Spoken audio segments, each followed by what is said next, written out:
આ જે video shoot થઈ રહ્યો છે ત્યાંથી 1 વર્ષ પહેલાની વાત છે કે એ દિવસે મારું રિઝલ્ટ 24મી ડિસેમ્બરે જાહેર થયું હતું. 26મી ડિસેમ્બરે નેક્સ્ટ ક્લાસ 1-2ની પરીક્ષા હતી, અમે વાંચી રહ્યા હતા અને રિઝલ્ટ આવ્યું ને ફાઇનલી સફળતા મળી. હા, અને પહેલા ઘણી પરીક્ષાઓ આપી અને મોટાભાગની બધી પરીક્ષામાં અસફળતા મળી. કશે પ્રિલિમના કક્ષાએ મળી તો કશે મુખ્ય પરીક્ષામાં અસફળતા મળી, પણ ફાઇનલી આ એક્ઝામની અંદર મારું સિલેક્શન થયું છે.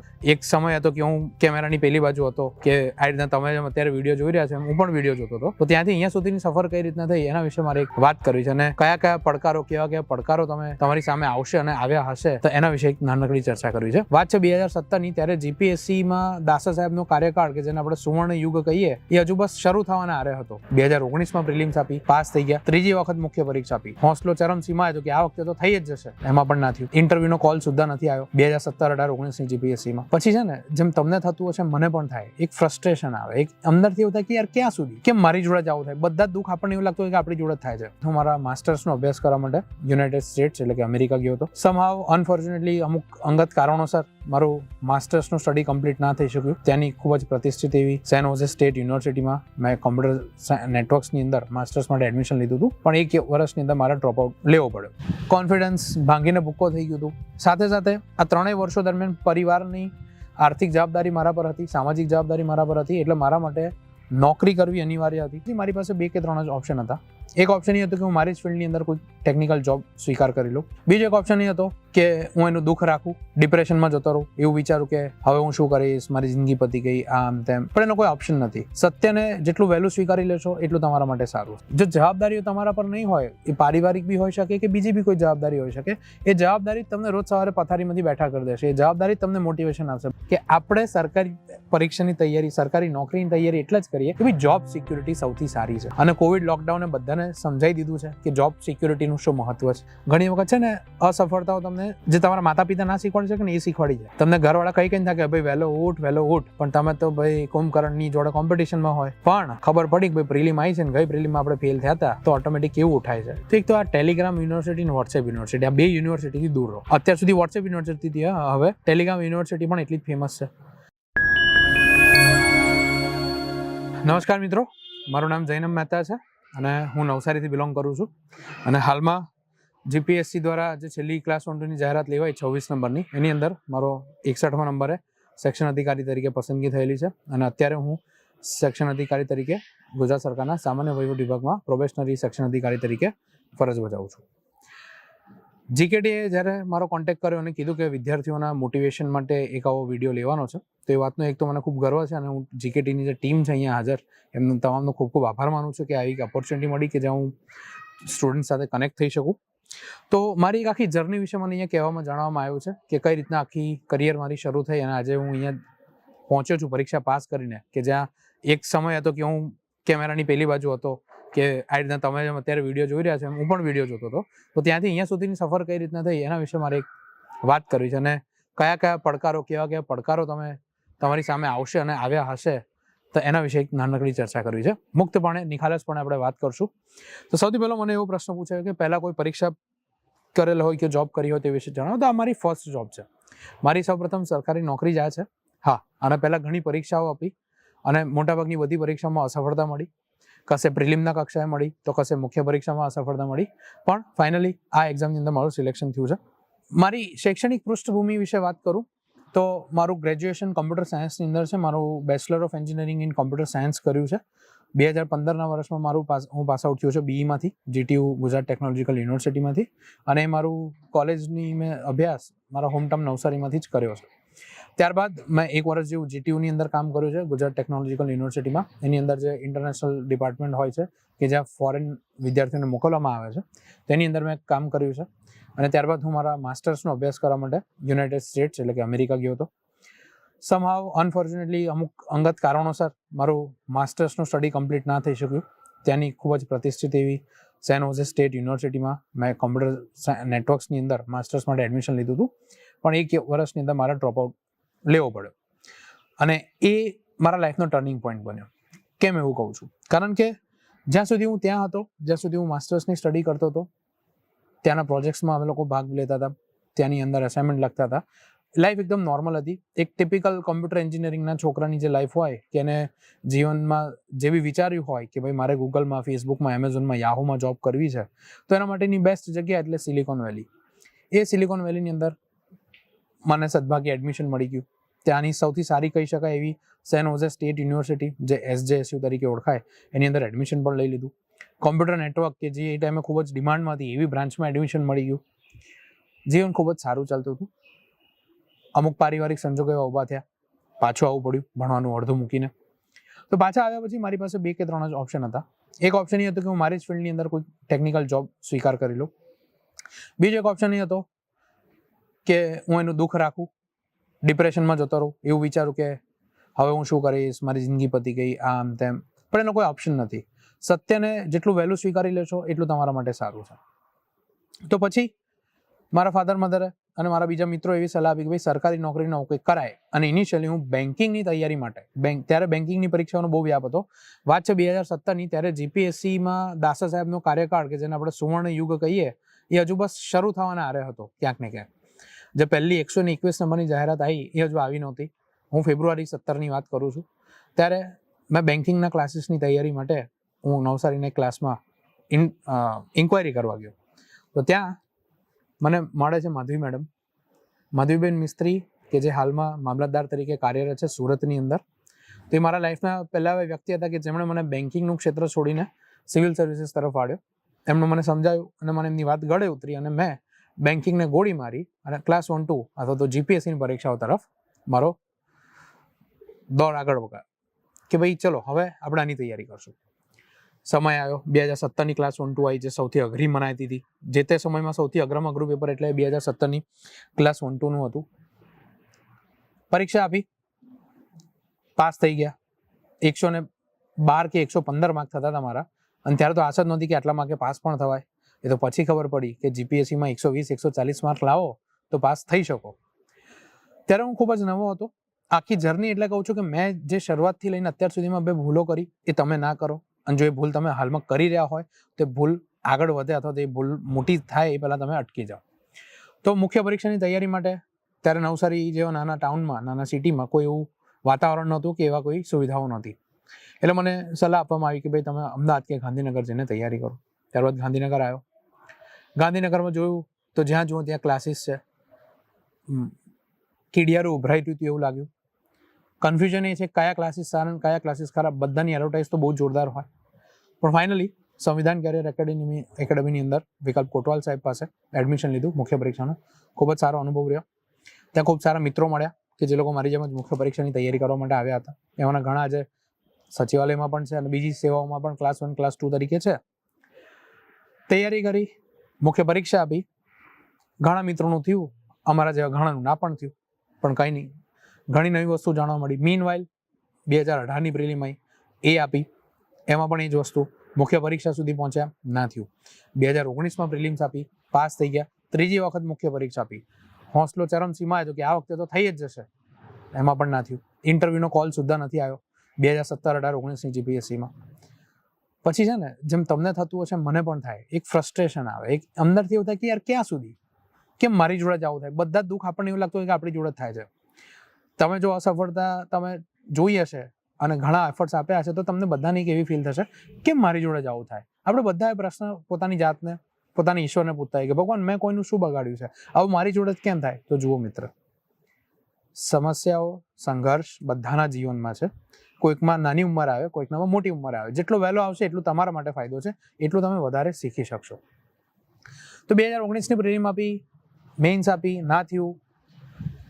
કોન્ફિડન્સ ભાંગીને ભૂક્કો થઈ ગયું હતું. સાથે સાથે આ 3 વર્ષો દરમિયાન પરિવારની આર્થિક જવાબદારી મારા પર હતી, સામાજિક જવાબદારી મારા પર હતી. એટલે મારા માટે નોકરી કરવી અનિવાર્ય હતી. ઘણા લોકો એવું પૂછતા હોય છે કે શું જોબ સાથે પ્રિપેરેશન થઈ શકે? હા, થઈ શકે. કોણ કહે છે ના થાય? આપણું સૌથી મોટું મોટિવેશન છે ને એ આપણા ખભે રહેલી જવાબદારીઓ છે. જો જવાબદારીઓ તમારા પર નહીં હોય, એ પારિવારિક બી હોઈ શકે કે બીજી બી કોઈ જવાબદારી હોઈ શકે, એ જવાબદારી તમને રોજ સવારે પથારીમાંથી બેઠા કરી દેશે. એ જવાબદારી તમને મોટિવેશન આપશે. બાકી યુટ્યુબથી મોટિવેશન આવતું હોત તો આખી દુનિયા મોટિવેટેડ થઈને રોજ ફરતી હોત તો આ મોટિવેશનના વિડીયો અલગથી જોવા ના પડત, સમજો, અને લોકોએ બનાવવા બી ના પડત. મોટિવેશન અંદરથી જ આવે, એ અંદરથી તમારી આગ જાગવી જોઈએ. નહીતર એ વિડીયો દ્વારા મળેલું મોટિવેશન 2 દિવસ 4 દિવસ હોય. હું અહીં આ વિડીયોમાં પણ એટલું જ લાગુ પડે છે. એવું નથી કે જીકેટી આ વિડીયો બનાવી રહી છે તો હું તમને અલગથી મોટિવેટ કરીશ. હું તમને વરવી વાસ્તવિકતા કહીશ. બરાબર, જીકેટી ટીમ મને અહીંયાથી લાત મારીને કાઢી મૂકે અલગ વસ્તુ છે. ત્યારે એવું તો કોઈ કરવાના નથી, કારણ કે બધા મિત્રો જ છે. તો એ ચાલ્યું, જોબ સાથે ચાલુ હતી.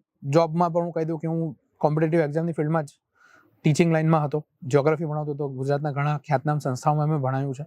અહીંયા નામ લેવું યોગ્ય નથી સમજતો, પણ જેમની સંસ્થામાં મને ઓપોર્ચ્યુનિટી મળી છે બધાનો હું આભારી છું. ખાસ કરીને 2020 કોવિડનો સમય આવ્યો, ઓલરેડી બધું ડીલે ચાલતું હતું. 2021માં પ્રિલિમ્સ થઈ અને અમારા સદભાગ્ય કે દિનેશ દાસા સાહેબના કાર્યકાળની અમારી છેલ્લી બેચ જીપીએસસી ક્લાસ 1-2ની કે જેની અંદર અમારું સિલેક્શન વિધિન અ યર પતી ગયું. ડિસેમ્બર 24, 2021 આ જે વિડીયો શૂટ થઈ રહ્યો છે ત્યાંથી 1 વર્ષ પહેલાની વાત છે કે એ દિવસે મારું રિઝલ્ટ 24મી ડિસેમ્બરે જાહેર થયું હતું. 26મી ડિસેમ્બરે નેક્સ્ટ ક્લાસ 1-2ની પરીક્ષા હતી, અમે વાંચી રહ્યા હતા અને રિઝલ્ટ આવ્યું ને ફાઇનલી સફળતા મળી. 24 ડિસેમ્બરે ઇન્ટરવ્યુનું રિઝલ્ટ આવ્યું હતું. 2021ની જે મુખ્ય પરીક્ષા છે એમાં ઓલરેડી મારો ઇન્ટરવ્યુ ક્લિયર થઈ ગયો, મતલબ મીન્સ માટે હું ક્લિયર થઈ ગયો. ઇન્ટરવ્યુમાં અપિયર થયું. ઇન્ટરવ્યુ માટે બી ઘણી મથામણ કરી, પણ છેલ્લે અલ્ટિમેટલી સિલેક્શન થયું અને ખૂબ સારા રેન્કથી થયું એવું મને લાગે છે અને એના માટે હું ઈશ્વરનો આભાર માનું છું. હવે આ બધામાં સૌથી મોટો પ્રશ્ન એ છે કે લોકો એવું પૂછતા હોય કે ભાઈ મુખ્ય પરીક્ષાનું માધ્યમ શું રાખવું જોઈએ. તો મારો અંગત મત એવો છે, જો કે અંગત મત આજકાલ બહુ મેટર નથી કરતો, તેમ છતાં મેં 2017, 18 અને 19ની મુખ્ય પરીક્ષા ગુજરાતી ભાષામાં આપી હતી અને 2020ની જે મારી છેલ્લી મીન્સ હતી જેમાં હું પાસ થયો એ મેં અંગ્રેજીમાં આપી હતી. ગુજરાતીમાં આપી હતી અને પછી મેં અંગ્રેજીમાં આપી, હું પાસ થઈ ગયો. હવે આને તમે નસીબ સમજો, કોઇન્સિડન્સ સમજો કે બીજું જે તમારે સમજવું એ સમજો, પણ મેં મારું જે છેલ્લા અટેમ્પ્ટમાં હું પાસ થયો એમાં મેં અંગ્રેજીમાં લખી હતી. પણ અંગતપણે એવું માનીશ કે તમે જે ભાષામાં કમ્ફર્ટેબલ છો, તમારું કમ્ફર્ટ લેવલ છે લેંગ્વેજમાં, તમે જે ભાષામાં સારી રીતે અભિવ્યક્તિ કરી શકો છો એ ભાષામાં તમે લખો તો વધારે સારું, જેથી તૈયારી વખતે તમને સ્ટ્રેસ ના પડે. બરાબર. સરકારી નોકરી કરવાની પ્રેરણા ક્યાંથી મળી? બહુ અઘરો પ્રશ્ન છે અને અહીંયા હું કોઈ ગોખેલો જવાબ નહીં આપું કે મેં નાનપણથી આવું જોયું તું, કલેક્ટર સાહેબ કે કોઈ અધિકારી મારી સ્કૂલ કોલેજમાં આવ્યા હતા અને હું મોટિવેટ થઈ ગયો. ના, મોટા ભાગના વિદ્યાર્થીઓના કિસ્સામાં એ સાચું નથી હોતું. તમને અંદર ખાને ખબર તમે કેમ નોકરી કરો છો. તો બ્લન્ટ વસ્તુ છે કે આપણે સરકારી પરીક્ષાની તૈયારી, સરકારી નોકરીની તૈયારી એટલે જ કરીએ કે ભાઈ જોબ સિક્યુરિટી સૌથી સારી છે. અને કોવિડ લોકડાઉને બધાને સમજાવી દીધું છે કે જોબ સિક્યુરિટીનું શું મહત્વ છે. હા, એ વસ્તુ છે, એક એનો ફાયદો છે કે તમને જોબ સિક્યુરિટીની સાથે સાથે જનતાની સેવા કરવાનો કે લોકોની સેવા કરવાનો કે તમારા રાજ્યને સુદૃઢ બનાવવાનો એક મોકો મળે. તે સોને પે સુહાગા જેવી વાત છે, પણ હકીકત તો આવી જ છે. કંઈક મારી તો આવી છે, તમારી ખબર નહીં, જોઈ લેજો.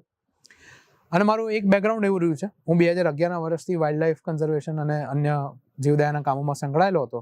તો ક્યાંક ને ક્યાંક અંદર ખાને એવી ભાવના ખરી કે ભાઈ લોકોનું સારું જ્યાં થતું હોય ત્યાં આપણો કંઈ ફાળો હોય. એટલે આ એક યોગ્ય ઓપોર્ચ્યુનિટી લાગી. અને મેં તમને અગાઉ કીધું એમ કે મારું માસ્ટર્સ અડધું મૂકીને આવ્યા પછી મારી પાસે 2 કે 3 જ વિકલ્પ હતા.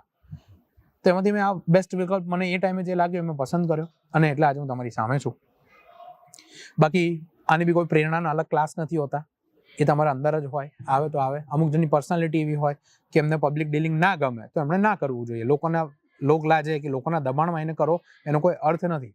કારણ કે અલ્ટિમેટલી તમે જ્યારે સરકારમાં આવશો ત્યારે તમારે લોકોની જોડે ડીલ કરવાનું આવશે અને એ તમને નહીં ફાવટ હોય તો તમને ગુંગળામણ થશે એક અંદર. હાલમાં કોઈ પરીક્ષાની તૈયારી ચાલુ છે તો હા, પરીક્ષા તો આપી રહ્યા છીએ. જીપીએસસી દ્વારા જે અલગ અલગ એક્ઝામ લેવાય છે એ આપીએ છીએ અને યુપીએસસીની પણ તૈયારી ચાલુ છે. સમય બતાવશે કે એમાં હવે કેટલા મેળ પડે છે આપણો, પણ તૈયારી ચાલુ છે. અને હું એવું માનું છું કે ભાઈ દરેક જણે જ્યાં સુધી હથિયાર કાયમ માટે તમે મૂકી ના દો ને ત્યાં સુધી તૈયારી ચાલુ રાખવી. આ વખતે ક્લાસ 1-2ની પરીક્ષા છે, ભલે અમુક જગ્યાઓ નથી, પણ જો તૈયારી તમારે ચાલુ રાખવાની ઈચ્છા છે તો હું પર્સનલી એવું માનું છું કે તૈયારી કરતા રહેવું, જેથી તમારી એક લિંક તૂટી ન જાય. હવે જે નવા એસ્પાયરન્ટ છે એમના માટે વિશેષ પ્રશ્ન કે ભાઈ જીપીએસસીની પરીક્ષાની તૈયારી શરૂ કેવી રીતે કરવી. તો જુઓ, સૌથી પહેલાં તો તમારે છે ને મગજમાં એ નક્કી કરો, તમારે તમારી પરિસ્થિતિના આધારે નિર્ણય લેવાનો છે કે તમે જીપીએસસી વર્ગ 1-2ની પરીક્ષા આપવા માંગો છો કે તમારે પહેલી પ્રાયોરિટી કોઈ પણ પ્રકારની જોબ લેવાની છે. જેમ કે મારી પહેલી પ્રાયોરિટી કોઈ પણ ગવર્મેન્ટ જોબ લેવાની હતી તો મેં ક્લાસ 3ની પણ ઢગલાબંધ એક્ઝામો આપી હતી, ના થયું કોઈમાં. હવે એને નસીબ સમજવું કે બદનસીબી એ 2 નંબરની વસ્તુ છે, પણ બધી આપી હતી કારણ કે મારા પર જવાબદારી એ પ્રકારની હતી. તો તમે જુઓ કે જો તમારા ઘરે એવી ફાઇનાન્શિયલ ક્રાઇસિસ નથી, સોશિયલ ક્રાઇસિસ નથી અને તમારા ફેમિલીનો તમને પૂરેપૂરો સપોર્ટ છે કે ના બેટા તું જા અને પૂરેપૂરી તૈયારી કર, તો હું સજેસ્ટ કરીશ કે જીપીએસસી વર્ગ 1 અને 2 માટે જ કરાય. પણ જો જવાબદારીઓનું પણ એનો પોતાનો બોજ હોય અને એક પુખ્ત વયના વ્યક્તિ તરીકે તમે છોકરા હોય કે છોકરી મેટર નથી કરતું, સામાજિક અને આર્થિક જવાબદારીઓ બધા પર હોય, તો તમારે નક્કી કરવાનું કે તમે ક્યાં સ્ટેન્ડ કરો છો. પછી તમે જે એક્ઝામ નક્કી કરી કે ઓકે મારે બધી આપવી છે, તો જનરલ તૈયારીમાં તમારે એવું કરી શકાય કે જે સામાન્ય વિષયો છે જેમ કે ઇતિહાસ છે, ભૂગોળ છે, બંધારણ છે, ઇકોનોમી છે, સાયન્સ એન્ડ ટેકનોલોજી છે, તો એનું જે બેસિક વાંચન છે બધી પરીક્ષા માટે કોમન જ રહેવાનું છે. જેમ કે સિંધુ ખીણ હડપ્પાના પ્રશ્નો વર્ગ 1-2 માં પણ હશે અને ક્લાસ 3 માં પણ હશે, તો એની અલગથી તૈયારી ના હોય. હા, ક્લાસ 1-2 માટે એનાલિટિકલ વાંચો કે ભાઈ વિધાનવાળા પ્રશ્નોની તૈયારી કરો, તો ક્લાસ 3 માટે ફેક્ચ્યુઅલ કરો. જો કે આજકાલ જીપીએસસીના છેલ્લા અમુક પેપર જોતા એવું લાગે કે ભાઈ બંનેના લેવલ ક્યાંક ને ક્યાંક સરખું વાંચવાથી કવર થઈ શકે, બરાબર. તો એ રીતના તૈયારી કરો. અને ખાસ તૈયારીમાં વારંવાર હું કહીશ કે જે કરવું જે નથી કરતા વિદ્યાર્થીઓ, કે જૂના પેપર્સનો અભ્યાસ કરો. અભ્યાસ એટલે પેપર ગોખવાની વાત નથી કરી રહ્યો હું. જૂના ક્વેશ્ચન પેપર લો, જીપીએસસી ક્લાસ 1-2ના, તલાટીના કે ગૌણ સેવાના કોઈ પણ પેપર લો, એ પેપરને જુઓ ધ્યાનથી અને એ સમજવાનો પ્રયત્ન કરો કે કયા વિષયમાં કયા પ્રકારના પ્રશ્નો પૂછવામાં આવે છે. એ પ્રશ્નો જે પ્રકારના પૂછાય છે, શું તમારું વાંચન એવું છે? તમે માની લો આજે ઇતિહાસનો એક ટોપિક મૌર્ય સામ્રાજ્ય વાંચ્યું, તમે વાંચ્યું કંઈક અલગ છે અને પ્રશ્નો કંઈક અલગ પૂછાય છે, તો તમારું એ વાંચન કંઈ કામનું નથી.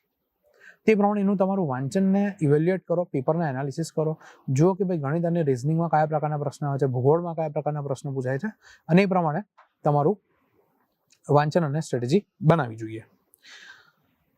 અને આ તૈયારી શરૂ કરતા પહેલા સૌથી ઇમ્પોર્ટન્ટ વસ્તુ છે સિલેબસ. તમારી પાસે ફોર્મ ભરતા પહેલા સિલેબસની પ્રિન્ટઆઉટ હોવી જરૂરી છે. જો સિલેબસની પ્રિન્ટઆઉટ નહીં હોય તો તમે કંઈ કરી શકશો નહીં. તમને ખબર જ નહીં હોય કે તમારો અભ્યાસક્રમ શું છે, તો તમે કેવી રીતે આગળ વધશો? ખ્યાલ આવે? તો એ બહુ ઇમ્પોર્ટન્ટ વસ્તુ છે કે સિલેબસ, એનું વેટેજ, એ બધી વસ્તુ તમને બહુ સારી રીતે ખબર હોવી જોઈએ. પ્રિલિમ અને મુખ્ય પરીક્ષા માટે વિષયવાર બુક લિસ્ટ, તો જો બુક લિસ્ટમાં હું માનતો નથી. બુક લિસ્ટમાંથી હું એવું કહીશ કે ભાઈ દરેક વિષયની એનસીઆરટી સૌથી પહેલાં તમારે વાંચી લેવી. એ સૌથી પાયાનું વાંચન છે. બુક લિસ્ટમાં કેવું છે, બહુ સબ્જેક્ટિવ વસ્તુ છે. મને કોઈક ઓથરની ભાષા ફાવતી હશે તો મને બુક ગમતી હશે, બની શકે કે એમની ભાષા તમને લ્યુસિડ ના પણ લાગે. આખું ગામ ઇકોનોમિક્સમાં રમેશસિંહ વાંચતું હોય, પણ ઇકોનોમિક્સમાં નીતિન સિંઘાનિયા બી આવે છે, એ ઘણાને તો આજે ખબર પડશે, મને બુક ફાવે છે અને હું એમાંથી વાંચું છું. તો કોઈકને મૃણાલસનની નોટ્સ ફાવતી હશે ફોર એક્ઝામ્પલ. તો એ દરેકનું ઇન્ડિવિજ્યુઅલ લેવલ પર જતું રહે. હા, તમે કોઈ પણ યુપીએસસી ટોપર કે જીપીએસસીના ટોપરના વિડીયો જોશો, એમાં તમને બુક લિસ્ટ મળશે, પણ હું વ્યક્તિગત રીતે એવું માનું છું કે એમાં તમારું કમ્ફર્ટેબલ મેટર કરે છે. કારણ કે બધા જ જે મોટા મોટા ઓથર હશે એમનું કન્ટેન્ટમાં કંઈ આબ જમીનનો ફરક નથી. કેટલો ફરક છે? 19-20નો. અગત્યનું છે ભાષા. તમને જો સમજાશે, તમને વાંચીને મજા આવી જોઈએ, કે તમને આમ એક ચેપ્ટર વાંચે એમ થાય હા મજા આવી ગઈ વાંચવાની, આમ લાવ આજે આખી બુક પતાવી દો, તો એ બુક તમારા કામની છે. અને કોઈ પણ બુક હશે, સ્ટાન્ડર્ડ રેફરન્સ બુક હશે, તો કન્ટેન્ટ સારું જ હશે. વારંવાર વાંચો. 10 અલગ અલગ બુક વાંચો એક જ સબ્જેક્ટમાં, એના કરતાં એક જ બુક 10 વાર વાંચો. ઘણા બધા લોકોએ વાત કીધી છે, હું પણ એગ્રી કરું છું એ વાતની જોડે. હવે જીપીએસસીની મુખ્ય પરીક્ષાની વાત કરીએ તો તમને ખબર જ છે કે જીપીએસસી ક્લાસ 1-2ની મુખ્ય પરીક્ષામાં 6 પેપર આવે છે: ગુજરાતી, અંગ્રેજી, નિબંધ, સામાન્ય અભ્યાસ 1, સામાન્ય અભ્યાસ 2 અને સામાન્ય અભ્યાસ 3. ગુજરાતી અને અંગ્રેજીના પેપર ભાષાના પેપર છે, ભાષાના પ્રશ્નપત્રો છે. 6 પેપર 150 માર્કના હોય છે. તો ભાષાના પ્રશ્નપત્રોમાં સ્કોર કરવો ખૂબ જરૂરી છે, અને એકમાં નહીં, બંનેમાં. મોટાભાગના કિસ્સામાં શું થાય છે કે જે વિદ્યાર્થીઓ ગુજરાતી માધ્યમના હોય એ લોકોના ગુજરાતીમાં માર્ક સારા આવે, જે લોકો અંગ્રેજી માધ્યમમાં તૈયારી કરતા હોય એમના અંગ્રેજીના પેપરમાં માર્ક સારા આવે. કોઈક ગુજરાતીમાં ધોવાય, કોઈક અંગ્રેજીમાં ધોવાય, પણ ફાઇનલ સિલેક્શન માટે બહુ જ જરૂરી છે કે તમારા બંને લેંગ્વેજમાં ડિસન્ટ માર્ક હોય. હું એવું નથી કહેતો એકમાં અપ્રતિમ માર્ક લઈ આવો, ભૂકા કરી નાખો, ના. બંનેમાં ડિસન્ટ માર્ક હોવા જોઈએ. જો તમારા ગુજરાતીમાં 55 to 60 કે 65ની રેન્જ આવી રહી છે તો એ સારા માર્ક છે ગુજરાતી ભાષાના પ્રશ્નપત્રમાં. પણ એટ ધ સેમ ટાઈમ તમે એ પણ જુઓ કે ભાઈ અંગ્રેજીમાં લોકો સ્કોર કરી રહ્યા છે. અમારા બેચના જે ટોપર હતા એમને મને યાદ છે ત્યાં સુધી 108 કે એવા કંઈક માર્ક હતા. તો જો અંગ્રેજીમાં 150માંથી 108 માર્ક આવી શકતા હોય તો તમારા 90 તો આવી શકે, 75 તો આવી શકે, 85 તો આવી શકે. તો જેમાં બધાનો સ્કોર થાય છે એમાં તો આપણો સ્કોર થવો જોઈએ. અને અહીંયા જ સૌથી અઘરી વસ્તુ આપણા ગુજરાતી મીડિયમના છોકરાઓ માટે, જો મારું સ્કૂલિંગ ધોરણ 1 થી ધોરણ 12 ગુજરાતી મીડિયમની સેમી ગવર્મેન્ટ શાળામાં થયું છે નવસારીની અંદર, શેઠ પૂહ વિદ્યાલય સંસ્કાર ભારતી, બરાબર. તો એવું નથી કે ગુજરાતી માધ્યમમાં ભણતા છોકરાઓ અંગ્રેજી માધ્યમમાં જીપીએસસી પાસ ના કરી શકે, અને એવું બી નથી કે ગુજરાતી મીડિયમ 1 થી 12 ભણ્યા તો તમે ઇંગ્લિશમાં સારા માર્ક ના લાવી શકો. તમે મહેનત કરો તો લાવી શકો. ક્લાસ 1-2 ની અંદર જે છેલ્લી એક્ઝામ થઈ એમાં મારા અંગ્રેજી ભાષાના પેપરમાં 98 માર્ક્સ છે, 98 માર્ક્સ છે. ઓલરેડી મારા બધા જ વિષયની આન્સર કોપી તમને જીકેટીની વેબસાઇટ ઉપર પણ મળી જશે. તો એ મૂકવાનો હેતુ એ જ છે કે લોકો સમજે કે કઈ રીતના લખવું જોઈએ. હું એવું નથી કહેતો એ રીતે જ લખો, એ મોડલ આન્સર છે જ નહીં, કોઈ સંજોગોમાં નથી, પણ એ પ્રકાર કઈ ગાઈડન્સ તમને મળી રહે એ હેતુથી આ મૂકવામાં આવ્યા છે. તો લેંગ્વેજના પેપરમાં મહેનત કરો ખાસ. તો એ મહેનત કર્યા બાદ સૌથી અગત્યની વસ્તુ એ છે કે લખવાની પ્રેક્ટિસ, આન્સર રાઇટિંગની પ્રેક્ટિસ.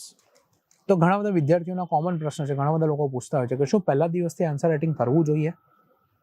મારો પ્રશ્ન છે કે તમે જન્મ્યા તો શું પહેલા દિવસથી ચાલવા માંડ્યા હતા કે દોડવા માંડ્યા હતા? ના. પહેલા તમારે સામાન્ય અભ્યાસનું, જીએસનું વાંચન કરવું પડશે. પહેલા તમારે જોવું પડશે કે ભાઈ તમે જે વિષય વાંચી રહ્યા છો એનું અંદરનું કન્ટેન્ટ શું છે. એ 2-3 વખત વાંચશો, પ્રિલિમ પાસ કરશો એટલે તમારી પાસે એક બેઝ રેડી હશે. પ્રિલિમ પાસ કર્યા પછી એક વખત પ્રાઇમરી રીડિંગ કરો, આખા સબ્જેક્ટને રિવાઇઝ કરો અને પછી એનું આન્સર રાઇટિંગ કરશો તો તમને બેનિફિટ વધારે મળશે એના કરતાં કે તમે પહેલા દિવસથી આન્સર રાઇટિંગ કરો, જોઈને આન્સર લખો, એનો કોઈ અર્થ નથી. યાદ રાખજો એક વસ્તુ, કોઈ તમને નહીં કે મોડેલ આન્સર જેવી કોઈ વસ્તુ હોતી નથી. એક્ઝામિનેશન હોલમાં, એક્ઝામના પ્રેશરમાં એ 10 કે 12 મિનિટનો સમય જે તમને પ્રશ્ન માટે મળે એમાં જે સારો આન્સર નીકળે ને એ જ મોડેલ આન્સર.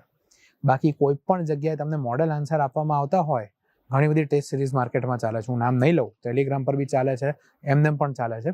તો આ ટેસ્ટ સિરીઝમાં ઘણા બધા વિદ્યાર્થીઓ, હું આ ક્ષેત્રમાં સંકળાયેલો છું એટલે મને ખબર છે કે સ્ટુડન્ટ્સની ડિમાન્ડ બહુ મોટી છે, અમને મોડેલ આન્સર આપો, મોડેલ આન્સર આપો. દોસ્ત, મોડેલ આન્સર ના લેવાય. કેમ ના લેવાય? એક વખત તમે મોડેલ આન્સર વાંચો ને એટલે તમારા મગજમાં કાયમ માટે ઘર કરી જશે, એ જ બેસ્ટ છે. બની શકે તમે એનાથી સારો આન્સર લખતા હોય, બની શકે કે જેણે મોડેલ આન્સર બનાવ્યો છે ક્યાંક ને ક્યાંક એ પ્રશ્ન સમજવામાં અથવા તો એ પ્રશ્નને યોગ્ય ન્યાય આપવામાં અસમર્થ નીવડે. અને મોડેલ આન્સર કદી એક્ઝામમાં લખાતા જ નથી. તમે જીપીએસસી ક્લાસ 1-2ના ટોપરને પૂછો કે યુપીએસસીના ટોપરને પૂછો, એક્ઝામ હોલમાં ત્યાં જે લખાયું ને એ સાચું. હાજર સો હથિયાર એક કહેવત છે ગુજરાતીમાં. તમને ગમે એટલી ગન ચલાવતા આવડતું હોય પણ જ્યારે દુશ્મનનો સામનો કરે ત્યારે લાકડીથી લડવું પડે. પછી એવું ના કહે કે મારો રાઇફલ શૂટિંગમાં ગોલ્ડ મેડલ છે તો હું રાઇફલથી જ લડું. એવું ના હોય. જે ત્યાં આવ્યું, જે પૂછાયું એને ફેસ કરો અને એમાં તમે બેસ્ટ લખો, એ મોડલ આન્સર. તો તમને એવું થાય કે આનો શું અર્થ? તો પછી આન્સર રાઇટિંગ કેમ કરવું જોઈએ?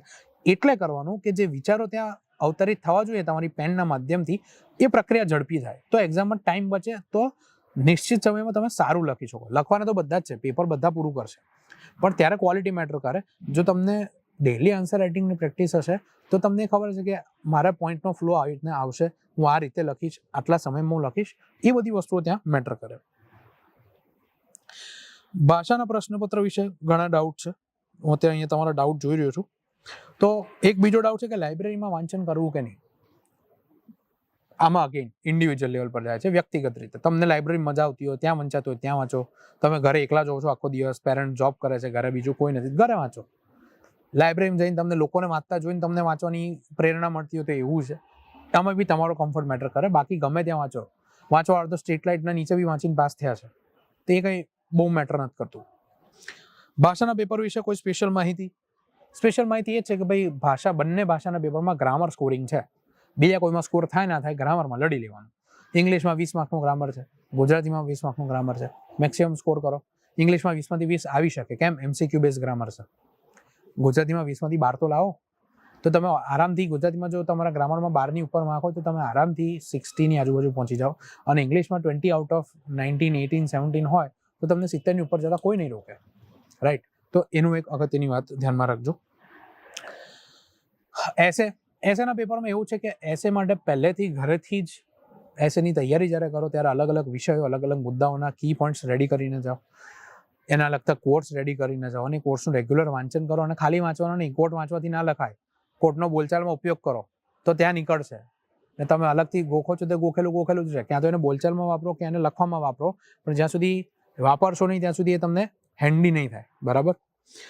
અને એસેમાં અલગ અલગ સંજોગોમાં અલગ અલગ પ્રકારના એસેમાં કયા પ્રકારના તૈયારી મતલબ સ્ટાર્ટિંગ તમે લખી શકો એસેનું ઇન્ટ્રોડક્શન, એના બી 2-3 ડ્રાફ્ટ ઘરે બનાવીને જાઓ તો એક્ઝામમાં જો એ પ્રકારના એ ટોપિકમાંથી એસે આવે તો તમે ખૂબ સારી રીતે એને ટેકલ કરી શકશો. અને એસે માટે હું સલાહ આપીશ કે જે મેગેઝિન્સ હોય છે કરંટ અફેર્સને લગતા, દ્રષ્ટિનું સારું આવે છે, યોજના આવે છે, કુરુક્ષેત્ર આવે છે, પ્રતિયોગિતા દર્પણ આવે છે, ઘણા બધામાં આર્ટિકલ્સ હોય છે જે કામના હોય છે. એડિટોરિયલમાંથી અમુક વાર એસે આવતા હોય છે બેઠા.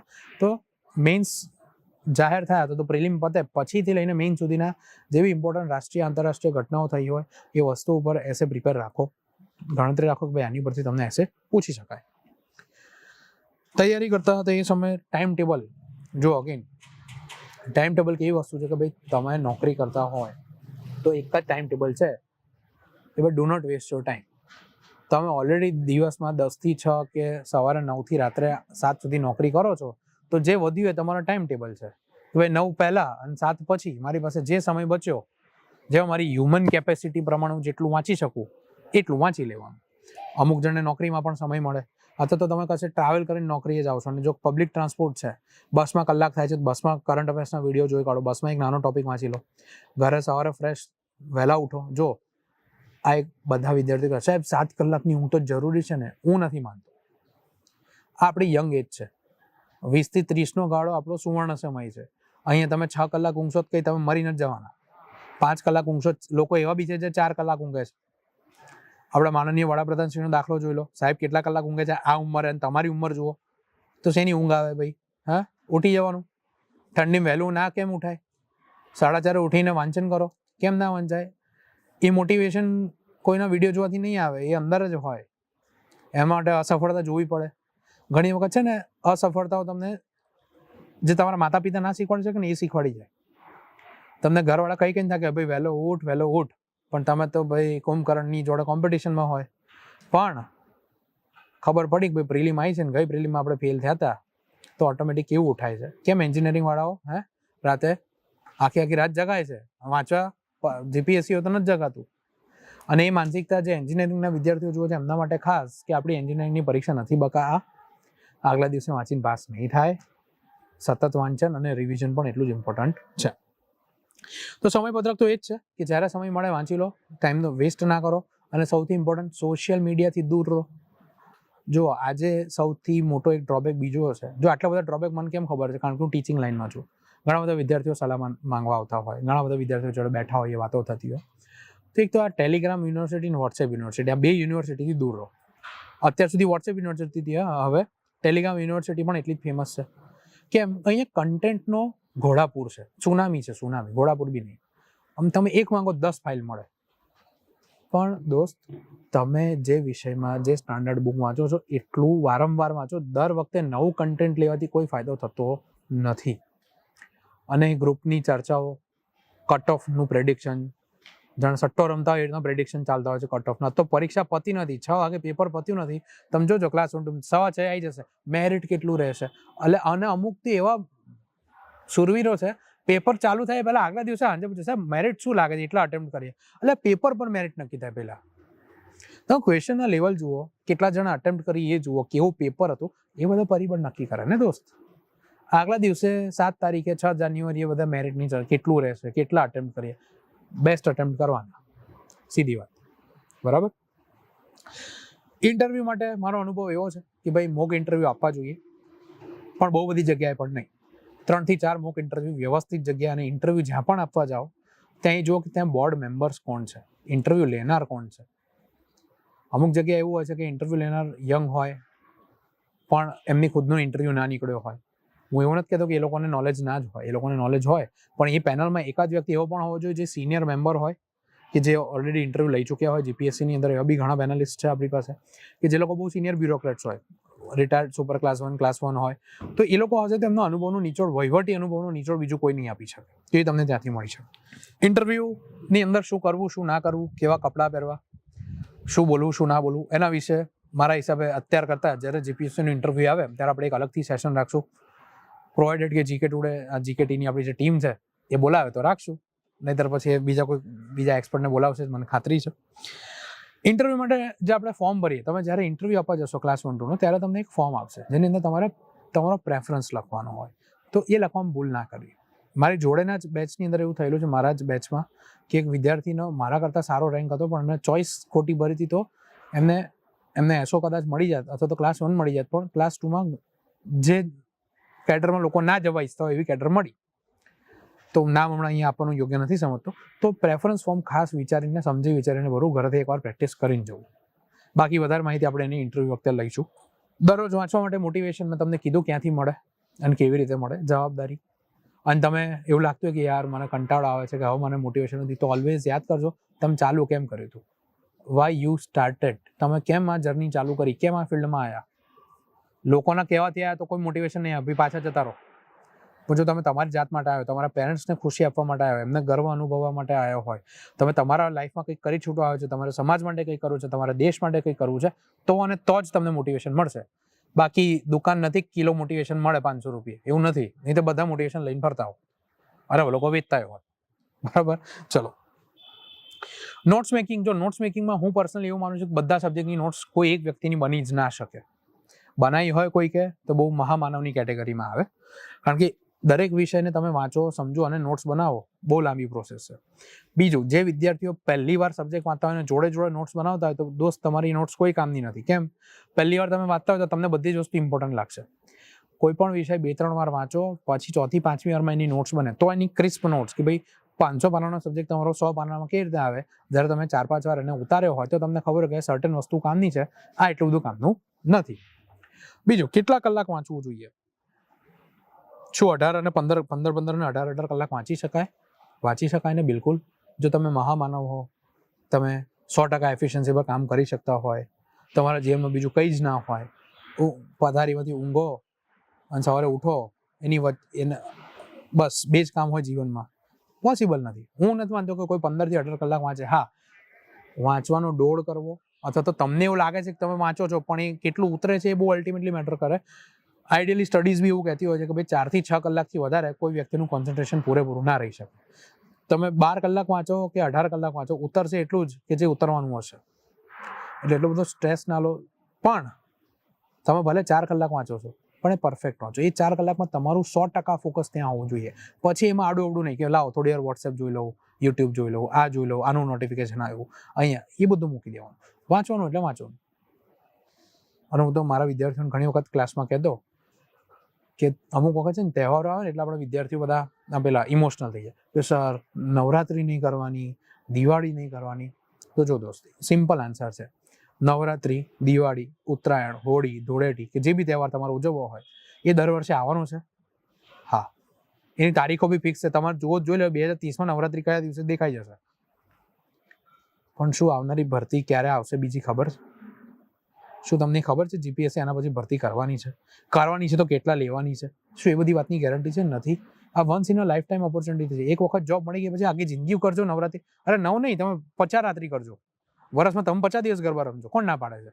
પણ જે ટાઈમે જે કરવાનું છે કરી લો. ત્યાર પછી છે ને પાછળ પસ્તાવો છે કંઈ વધતું નથી જીવનમાં. અને ત્યારે પછી એવું થાય કે હા યાર, ત્યારે નવરાત્રી ના કરી હોત, ત્યારે દિવાળી ના કરી હોત તો કદાચ આજે થઈ ગયું હોત. એ જો અને તોમાં જ લોકોની જિંદગી પછી આખી અફસોસમાં જતી રહેશે. તો એવું ના કરતા. કરંટ અફેર્સની વાત કરીએ તો કરંટ દરેક જણે કરવું જ જોઈએ. કરંટ અફેર્સ એક આસ્પાયરન્ટ માટે આજીવન એક સાથી બની જશે. તમે તૈયારી છોડી દેશો, પાસ થઈ જશો ને પછી તમને ન્યૂઝપેપર તો રોજ વાંચવું જ જોઈએ. કરંટ માટે કોઈ પણ એક ન્યૂઝપેપર, ગુજરાતી કે ઇંગ્લિશ, જે તમને ગમતું હોય એ લઈ લો, પણ સારું લેવાનું. ઇકોનોમિક ટાઈમ્સ લેવાની જરૂર નથી. સંદેશ છે, દિવ્ય ભાસ્કર છે, ગુજરાત સમાચાર છે, કે પછી ઇન્ડિયન એક્સપ્રેસ ઇનફ છે.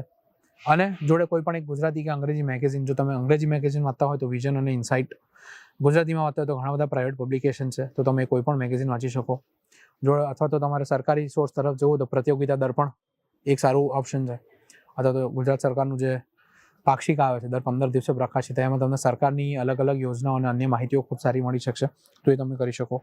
પ્રીવિયસ યરના પેપર્સની વાત કરીએ તો એનું એનાલિસિસ બહુ જરૂરી છે બંને જગ્યા, પ્રિલિમ્સમાં અને મીન્સમાં. કારણ કે એનું એનાલિસિસ કરીને તમને ચોક્કસ પેટર્ન ખબર હોવી જોઈએ કે ભાઈ કયા પ્રકારના પ્રશ્નો પૂછાય છે, તો જ તમે સારી રીતે પરફોર્મ કરી શકશો.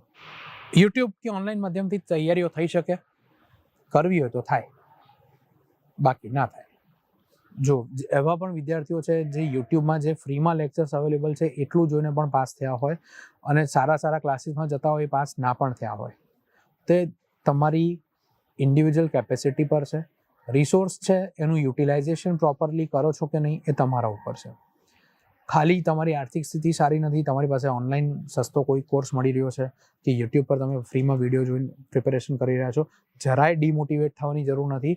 સફળતા મળી શકે છે, બરાબર છે. એવું કોઈ જ મનમાં ઇન્ફિરિયોરિટી કોમ્પ્લેક્સ નહીં રાખવાનો કે હું તો ઓનલાઈન તૈયારી કરું છું કે હું યુટ્યુબથી કરું છું તો કદાચ મારું ના થાય. થઈ જાય, થઈ શકે, એવું કંઈ અશક્ય નથી. તૈયારી માટે સેમ વસ્તુ. બીજો એક પ્રશ્ન કે ભાઈ તૈયારી માટે ગાંધીનગર કે દિલ્હી જવું જોઈએ? હું પોતે નવસારીમાં હતો પ્રિલિમની તૈયારીમાં. હું નથી માનતો કે નવસારી અથવા કોઈ પણ નાના ટાઉનમાં તૈયારી ના થઈ શકે, કારણ કે આજે આપણી પાસે ઇન્ટરનેટ છે. તમને દરેક બુક ઓનલાઈન મળી જાય, દરેક વિષયનું ગાઈડન્સ ઓનલાઈન. તમે એક વસ્તુ સર્ચ કરો, કોઈ એક ટોપિક ના આવડતો હોય સર્ચ કરો, 50 જણના વિડીયો મળશે, તો તમે કરી શકો. નાના ટાઉનમાં રહીને પણ તૈયારી થઈ શકે, વિથ જોબ પણ થઈ શકે, કંઈ જ અશક્ય નથી. હા, એ વસ્તુ હું સ્વીકારીશ કે જોબ કરતાં કરતાં તૈયારી કરવી અઘરી છે. It is difficult. તમને એમને તૈયારીમાં જેટલું ડેડિકેશન જોઈશે ને એનાથી 10 ગણું વધારે ડેડિકેશન અને મોટિવેશન તમને પ્રિપેરેશન વિથ જોબ કરવામાં જોઈશે. પણ કરવું હોય તો થાય. એ કહે ને, મન હોય તો માળવે જવાય. When there is a will there is a way.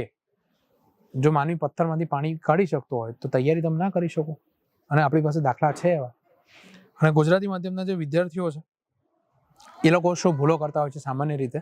તો ગુજરાતી માધ્યમના વિદ્યાર્થીઓને ડર છે અંગ્રેજીનો, કે ભાઈ મને અંગ્રેજી નથી આવડતું કે અંગ્રેજીમાં આપણને ના ફાવે. એવું નથી. તમે પ્રોપર ઇંગ્લિશ વસ્તુઓનો જો રેફરન્સ તરીકે ઉપયોગ કરશો ને તો કેમ ના આવડે? તમે ગ્રામરનો પ્રોપર અભ્યાસ કરો. જો અંગ્રેજીની અંદર સ્કોર કરવા માટે ગુજરાતી મીડિયમના વિદ્યાર્થીઓ ખાસ તમારા ગ્રામર ઉપર ફોકસ કરો. એવા ઘણા વિદ્યાર્થીઓના પેપર અમે ચેક કર્યા છે ભૂતકાળમાં કે છોકરો ગુજરાતી મીડિયમ હોય એના અંગ્રેજીમાં જીએસના લખાણ પરથી ખબર પડે કેમ, ગ્રામરમાં પ્રોબ્લેમ હોય. તમારા કાર્ડ પાકા કરો. તમારા ટેન્સીસ સૌથી ઇમ્પોર્ટન્ટ છે. ટેન્સ જ્યાં સુધી નહીં આવડે ને પ્રોપર તમે, અને ટેન્સ કેવી રીતે આવડે? ખાલી વિડીયો જોવાથી નહીં, એને એપ્લાય કરો પ્રેક્ટિકલી. ડે ટુ ડે લેંગ્વેજના સેન્ટેન્સને કન્વર્ટ કરો, એટલે ધીમે ધીમે તમારી હેબિટ બની જશે, તો તમે સારી રીતે લખી શકો. બાકી અન્ય કોઈ તમારા ડાઉટ હોય તો કમેન્ટ સેક્શનમાં લખજો. હું મારા પર્સનલ યુટ્યુબ અકાઉન્ટથી પણ બની શકે એટલો કમેન્ટ્સનો જવાબ આપીશ. અને જીકેટીની ટીમ ખૂબ સારું કામ કરી રહી છે, તો આ વિડીયોને તમે લાઇક કરો. એમનો એફર્ટ્સ ગમ્યા હોય તો ચેનલને સબસ્ક્રાઇબ કરો અને બેલ આઇકન પર ક્લિક કરવાનું ભૂલતા નહીં. Thank you so much.